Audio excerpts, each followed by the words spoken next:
Official data के मुताबिक 300 से ज़्यादा स्टूडेंट्स को पुलिस की तरफ से मारा गया। इंटरनेट बिल्कुल शट डाउन कर दिया गया था। अपने वतन की आज़ादी के लिए तो हम सब लड़े हैं। हमारे यहाँ जो हमारे फ्रीडम फाइटर्स थे ना, उनकी फैमिली के लिए कोई कोटा मखसूस है हमारे यहाँ पे। उसकी ऐसी स्टेटमेंट बड़ी अजीब है, क्योंकि इस स्टेटमेंट से साफ पता चल रहा है कि उनका कंप्रोमाइज़ करने का बिल्कुल भी माइंड नहीं था। देश में ऐसा क्या हुआ जिसने शेख हसीना की हुकूमत को ही ख़त्म कर दिया, और इस कंट्रोवर्शियल कोटा सिस्टम में ऐसा क्या है। इवन वीडियो में आगे बढ़ने से पहले आइए समझते हैं इस कोटा सिस्टम को। इस कोटा सिस्टम में 30% कोटा था फ्रीडम फाइटर्स के बच्चे और फिर उनके बच्चों के लिए, 10% कोटा था औरतों के लिए, 10% कोटा था बैकवर्ड डिस्ट्रिक्ट्स के लिए, 5% कोटा था माइनॉरिटीज़ के लिए और 1% कोटा था फिजिकली डिसेबल्ड लोगों के लिए। बाकी 44% कोटा था मेरिट पे। इस कोटा को लेकर एक सवाल है, अपने वतन की आज़ादी के लिए तो हम सब लड़े हैं। जैसे हम लड़े थे ब्रिटिश से, अल्जीरिया लड़ा था फ्रांस से, बेल्जियम लड़ा था नीदरलैंड से, तो हर कोई अपनी वतन की आज़ादी के लिए लड़ता है। जैसे हमारे यहाँ हमारे फ्रीडम फाइटर्स थे मोहम्मद अली जिन्ना, GM सैयद, और जैसे भारत के थे महात्मा गांधी, भगत सिंह या सुभाष चंद्र बोस, या आम आवाम को ही ले लें जिन्होंने आज़ादी के लिए लाजवाल कुर्बानियाँ दी, तो ना तो उनके लिए ना उनकी फैमिली के लिए कोई कोटा मखसूस है हमारे यहाँ पे। फिर बांग्लादेश में क्यों? फैक्ट्स को देखा जाए तो ये कोटा सिस्टम ही गलत है, क्योंकि आप कुछ लोगों को बाकी आवाम से स्पेशल समझ रहे हो, और जब आप किसी को स्पेशल बना देते हो तो ये इशू क्रिएट कर ही देता है। खैर, ये उनका अपना मामला है, हम सिर्फ फैक्ट्स पे बात करेंगे।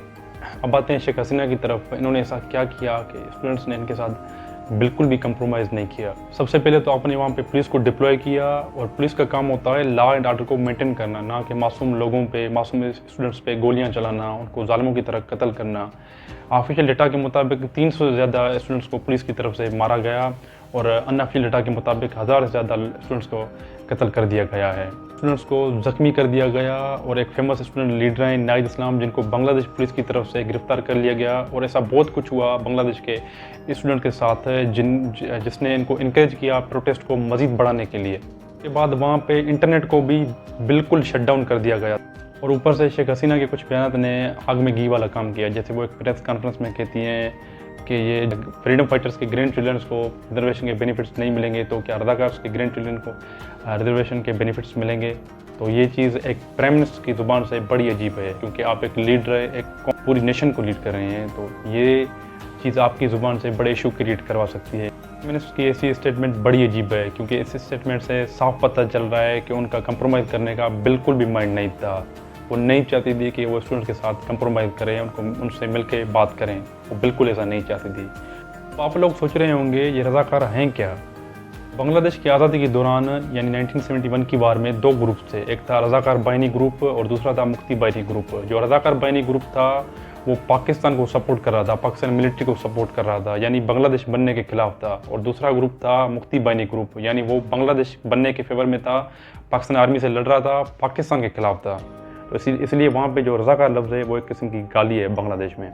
ये सब तो हाल ही में हुआ है। भी शेख हसीना की हुकूमत ने कुछ अनफेयर डिसीजंस लिए, जैसे इन्होंने वहाँ पे जमात इस्लामी को बैन कर दिया था, उनको इलेक्शन में पार्टिसिपेशन से बैन कर दिया, उनको प्रोटेस्ट करने से रोक दिया। उसके बाद इन्होंने इंटरम गवर्नमेंट फॉर्म नहीं होने दी। उसके बाद इनकी जो बड़ी पार्टी है बांग्लादेश की BNP, उन्होंने इल्ज़ाम लगाया शेख हसीना की इंटरम गवर्नमेंट पे कि शेख हसीना की इंटरम गवर्नमेंट में फेयर इलेक्शन मुमकिन ही नहीं है।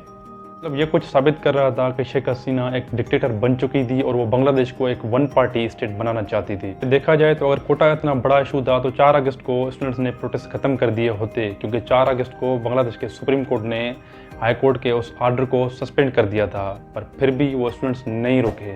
स्टूडेंट्स का कहना था कि हम एक डेमोक्रेटिक स्टेट चाहते हैं, ना कि एक वन पार्टी स्टेट जो एक डिक्टेटर के अंडर हो, जो शेख हसीना बन चुकी थी। तो ये कुछ फैक्ट्स थे जिस पे आज मैंने बात की। उम्मीद है आपने कुछ सीखा होगा इसमें। Thanks for the watching.